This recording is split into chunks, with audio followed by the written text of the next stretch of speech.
Samantala, nasa harap ngayon ng US Embassy ang ilang mga taga-suporta ni Pangulong Rodrigo Duterte para ipanawagan na sana'y hindi na maulit ang naging marahas na dispersal ng kapulisan sa mga rallyista noong nakaraang linggo. Samantala, nakantabay naman ang Manila Police District at Bureau of Fire Protection para tiyakin ang seguridad sa lugar. Nakatakdang magsagawa ng kilos protesta ang mga katutubo ngayong araw. May report si Kirby Cristobal live. Kirby?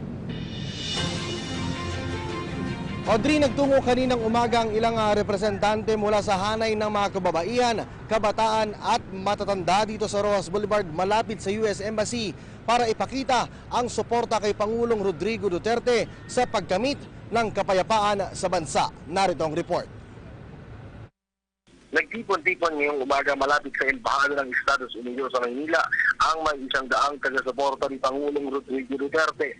Ito ay para ihayag ang kanilang saloobin kaugnay ng naging insidente matapos na magkagirian ang mga rallyista at mga pulis sa US Embassy kamakailan. Pinangunahan ng Unified Filipino Nation Movement ang peace at prayer rally kasama ang ilang mga kababaihan, kabataan at matatanda.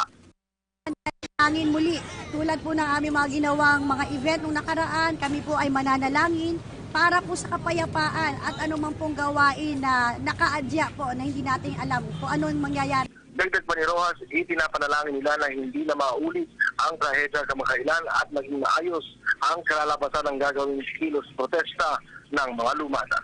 Samantala, maaga pa lamang ay nagbabantay at nakaabang na sa harap ng US Embassy ang Manila Police District Dispersal Team at Bureau of Fire Protection para tiyakin naman ang seguridad sa lugar.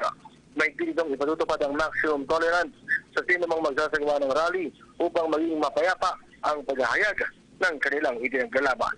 Para yung mga nag-rally, yung mga anti and pro sa gobyerno hindi magsalubong, hindi magkasakitan. Kaya mini-maintain natin yung hanay ng kapulisan. Audrey, tumagal ng 4 na oras ang sinagawang Peace at Prayer Rally ng United Filipino Nation Movement o Unified Filipino Nation Movement. Matapos naman ang programa ay agad na rin itong umalis.